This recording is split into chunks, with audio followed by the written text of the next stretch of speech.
From the lips of countless scholars, imams, and teachers, one name echoes through the annals of Islamic history: Abu Hurayrah, radiallahu anhu. His legacy begins with these familiar words. An Abi Hurayrata radiallahu anhu kala Rasulallahi sallallahu alayhi wasallam. This phrase, recited countless times throughout Islamic history, connects us to the wisdom of the Prophet, peace and blessings be upon him. Through these timeless phrases, millions of Muslims have come to know and love the man who devoted his life to preserving the sayings of the Prophet Muhammad, peace and blessings be upon him. In Friday sermons, academic circles, and sacred texts, his name is inseparable from the words of the Messenger of God. With unparalleled dedication, Abu Hurayrah transmitted hundreds of prophetic sayings, ensuring they reached us intact. Today, we explore the extraordinary life of the foremost name among hadith transmitters, a man whose efforts shaped the foundation of Islamic knowledge and practice.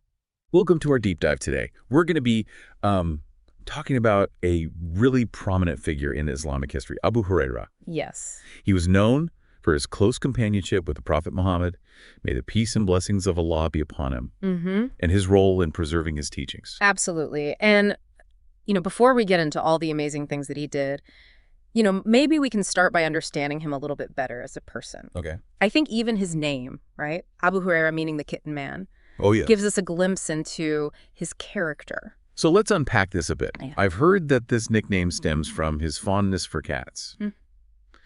Is there a deeper connection to the Prophet Muhammad, may the peace and blessings of Allah be upon him, here? Yeah, definitely. The Prophet Muhammad, may the peace and blessings of Allah be upon him, was known for his kindness to animals, including cats. And this shared love for creatures, I think, it underscores a beautiful connection between them. Yeah. It highlights kind of like a shared humanity. That makes these monumental figures feel more relatable. It definitely adds a touch of warmth to the picture. Right. But his path to becoming this pivotal figure wasn't a straightforward one. Did you know he wasn't born into Islam? His journey began with the chieftain of his tribe, at Tufail ibn Amr, who had met the Prophet Muhammad, may the peace and blessings of Allah be upon him, and embraced Islam. Oh, that's fascinating how at Tufail ibn Amr's conversion sort of, sparked this ripple effect, leading Abu Hurayrah to Islam. But this new chapter in his life wasn't without its challenges. He really wanted his mother to join him on this path. But she initially resisted. Oh, wow. This must have been incredibly difficult for him. It makes you wonder, what was it about the Prophet Muhammad, may the peace and blessings of Allah be upon him, that resonated so deeply with Abu Hurayrah, especially during this emotional time? We know he sought solace in the Prophet Muhammad's, may the peace and blessings of Allah be upon him, guidance and prayers, hoping for his mother's eventual acceptance of Islam. And those prayers were answered. Wow. His mother eventually embraced Islam, which, really reflects the compassion and spiritual influence of the Prophet Muhammad. May the peace and blessings of Allah be upon him. This event, I think, really underscores, this significant role of family in Abu Hurayrah's life, and how this personal experience might have really fueled his passion for spreading the message of Islam. Yeah, that's a powerful insight. Speaking of spreading the message, Abu Hurayrah's journey eventually led him to Medina, the heart of the burgeoning Muslim community. What drew him to this bustling city? So Medina at that time was this, hub of activity and learning, especially for those who wanted to learn directly from the Prophet Muhammad. May the peace and blessings of Allah be upon him. And Abu Hurayrah, with his thirst for knowledge, he became a part of this dedicated group known as the Al-Sufa. They resided in the mosque, just devoting themselves entirely to absorbing the prophets. May the peace and blessings of Allah be upon him, wisdom. Here's where it gets really interesting, though. This wasn't some, comfortable scholarly setting. No. The Al-Sufa faced immense hardships, including poverty and hunger. So what kept them going despite these challenges? Their unwavering dedication to seeking knowledge, it's really remarkable. One particular story really highlights this commitment beautifully. Abu Hurayrah, along with Zayd ibn Thabit, were praying alongside the Prophet Muhammad, may the peace and blessings of Allah be upon him. Okay. Each seeking knowledge that wouldn't fade. Mm-hmm. The Prophet Muhammad, may the peace and blessings of Allah be upon him, responded with this heartfelt amen to their pleas, Wow. recognizing their sincere desire. And that recognition wasn't unfounded. We know that Abu Hurayrah possessed an extraordinary ability to retain knowledge. Yeah. Have you ever wondered how he became the companion who narrated the most hadith? Right. There's a fascinating account involving Marwan ibn al-Hakam that puts his remarkable memory to the test. It's almost unbelievable, right? Right. Marwan, a little bit skeptical of Abu Hurayrah's ability, had a scribe secretly record everything that Abu Hurayrah said during a session. And then a year later, he summoned Abu Hurayrah and asked him to repeat the same hadith. And you can probably guess what happened next. I bet I can. Abu Hurayrah recited every single word perfectly. Wow. This stunning display of recall is a testament to his dedication to preserving the Prophet Muhammad's, may the peace and blessings of Allah be upon him, teachings, ensuring that they wouldn't be lost to time. It's a testament to more than just memory, though, right? Yeah. It speaks to this profound commitment to transmitting these teachings. He didn't simply hoard this knowledge. Right. He actively shared it. And there's this really powerful anecdote about him urging people in the marketplace to seek the true inheritance of the Prophet Muhammad. May the peace and blessings of Allah be upon him. He directed them towards the mosque. He did. Right. Yes. Telling them that they were missing out on something incredibly valuable. Exactly. But when they arrived expecting, material riches, they found people engaged in prayer, citing the Quran, discussing matters of faith. Abu Hurayrah emphasized that this was the true inheritance, knowledge, and spiritual understanding. Far more precious than any worldly possession. But this pursuit of knowledge came at a personal cost. He faced considerable hardship, even hunger in his quest. It's heartbreaking to imagine the lengths he went to for knowledge. There's a particularly poignant story of him placing a stone on his stomach to ease his hunger pangs. It makes you realize the depth of his commitment. His dedication was truly remarkable. He would even inquire about specific Quranic verses from his fellow companions, hoping they might offer him a meal in return. Wow. And one day, as he sat hungry, Abu Bakr and Umar passed by, seemingly unaware of his plight. But then the Prophet Muhammad, may the peace and blessings of Allah be upon him, arrived, and he noticed Abu Hurayrah's hunger. Oh, wow. And with, immense compassion, invited him home. It's heartwarming how the Prophet Muhammad, may the peace and blessings of Allah be upon him, recognized and responded to his companion's need. Yeah, and, Prophet Muhammad, may the peace and blessings of Allah be upon him, found a bowl of milk and shared it with Abu Hurayrah and the other companions present. This, simple act of kindness really speaks volumes about the Prophet Muhammad's, may the peace and blessings of Allah be upon him, character. It really emphasizes the bond of care and compassion that existed within the early Muslim community. But this period of hardship in Abu Hurayrah's life seems to contrast sharply with his later years. Tell us about his time as governor of Bahrain. So during the caliphate of Umar ibn al-Khattab, who was known for his just leadership and commitment to simplicity, Abu Hurayrah was appointed governor of Bahrain. Wow. And this position brought with it a significant change in his circumstances, including the accumulation of wealth. Now, Umar was famously meticulous about the conduct of his governors. Yes. Some might even say he was wary of those in positions of power acquiring wealth, even if earned lawfully. Did this clash with Abu Hurayrah's newfound prosperity? It certainly raised concerns. Umar, upon hearing about Abu Hurayrah's wealth, decided to question him directly about its source. Oh, wow. Abu Hurayrah explained that his wealth came from horse breeding and gifts that he had received. But did Umar accept this explanation without further scrutiny? Umar, true to his character, insisted that Abu Hurayrah surrender the wealth to the Muslim treasury. Wow, that's a test of character, wouldn't you say? It really was. And how did Abu Hurayrah respond to this unexpected demand? Remarkably, he complied without hesitation. He even sought Umar's forgiveness. Wow. Showcasing his humility and understanding of the principles behind Umar's request. It's a powerful reminder that even those who achieve wealth and status can remain grounded in humility and prioritize the greater good. Right. But this wasn't the end of Abu Hurayrah's story, was it? It wasn't later Umar offered him the governorship again.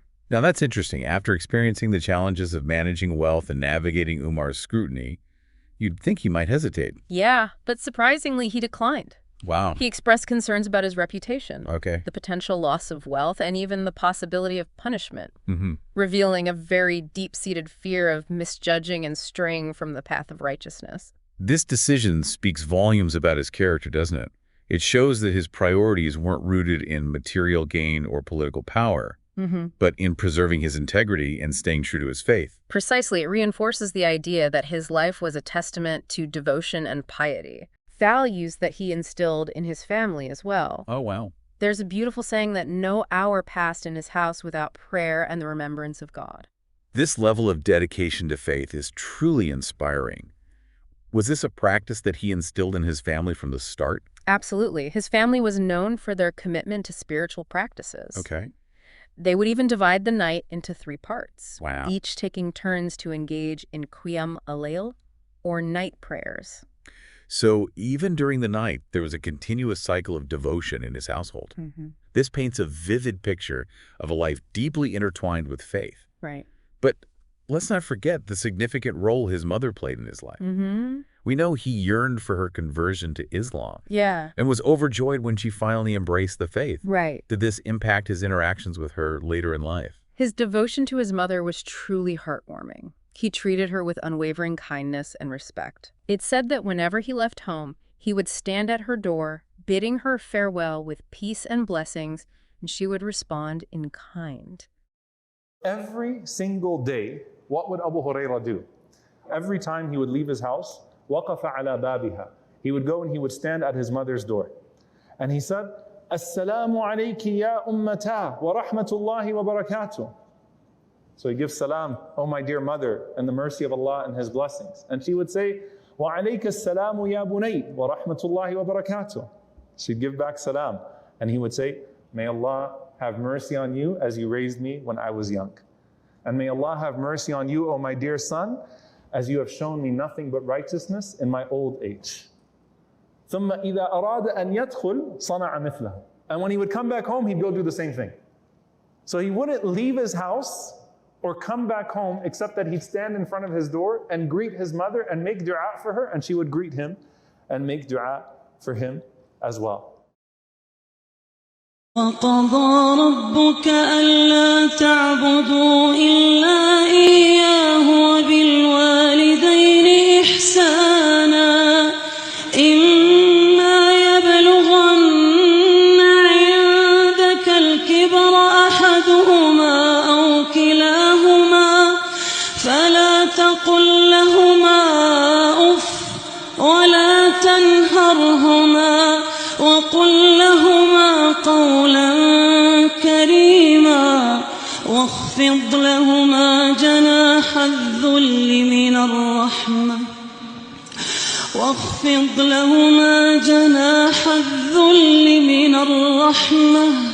وقل رب ارحمهما كما ربياني صغيرا. This simple gesture speaks volumes about the love and respect he held for her. It also highlights the emphasis Islam places on honoring and caring for one's parents, Absolutely. a value that resonates deeply across cultures and time. He even encouraged others to extend this kindness and respect to their parents, advising them to avoid addressing them by their names, walking ahead of them or sitting before them. This advice, though, given centuries ago, holds relevance even today. Yeah. It serves as a powerful reminder of the importance of filial piety and maintaining respectful relationships within our families. It's a beautiful example of how Abu Hurayrah's teachings weren't just theoretical. They were deeply rooted in personal experience and practical wisdom. His story so far has been a tapestry woven with threads of hardship, resilience, devotion, and an unwavering commitment to knowledge. And woven through it all is the thread of his deep connection to the Prophet Muhammad. May the peace and blessings of Allah be upon him.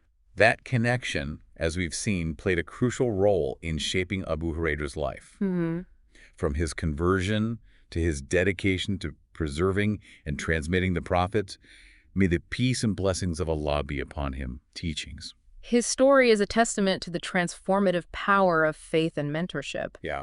But there's more to uncover. Let's delve deeper into the impact of Abu Hurayrah's life and the lessons we can learn from his remarkable journey. Welcome back to our deep dive into the life and legacy of Abu Hurayrah. We've journeyed through his conversion, his unwavering pursuit of knowledge, his incredible ability to retain information, and his profound devotion to his faith. And we've seen how these different facets of his life were intertwined, shaping him to the influential figure he became. What's truly remarkable is how his story continues to resonate with us today. Absolutely. Centuries later. His life offers so many valuable lessons for us no matter our background. Yeah. As we wrap up our deep dive, what key takeaways do you think listeners can glean from Abu Hurayrah's life? Well, first and foremost, I think his dedication to seeking and sharing knowledge is an inspiration to us all. It's easy to get caught up in the busyness of life. Yeah. But Abu Hurayrah reminds us that seeking knowledge should always be a priority, both for our own growth and for the betterment of our communities. In a world often preoccupied with material possessions, his story emphasizes the true wealth that lies in understanding and wisdom. His commitment to learning wasn't just about personal gain. Right. It was about preserving and transmitting the teachings of the Prophet Muhammad. May the peace and blessings of Allah be upon him, ensuring that this invaluable knowledge wouldn't be lost. And this brings us to another key takeaway. His humility, particularly in the face of wealth and power.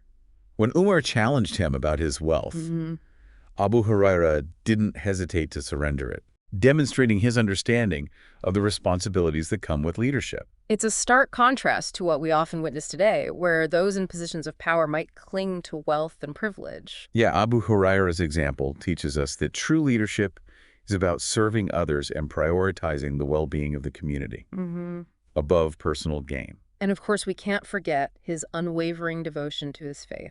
From his family's practice of dividing the night for prayer to his constant remembrance of God, his life was infused with faith. This dedication wasn't limited to rituals. Yeah. It extended to his interactions with others, particularly his mother. The way he honored and respected his mother is a beautiful testament to the importance of family and filial piety in Islam. It's a reminder that our faith should guide our relationships and inspire us to treat others with kindness and compassion. So as we conclude our deep dive into the life of Abu Hurayrah, what final thought would you leave our listeners with?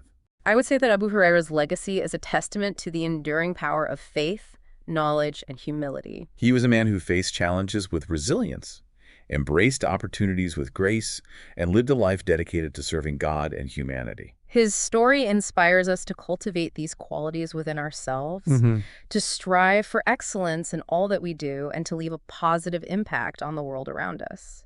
And for those wanting to learn more about the companions of the Prophet Muhammad, may the peace and blessings of Allah be upon him and draw inspiration from their lives. We encourage you to subscribe to Sahaba Role Models on YouTube.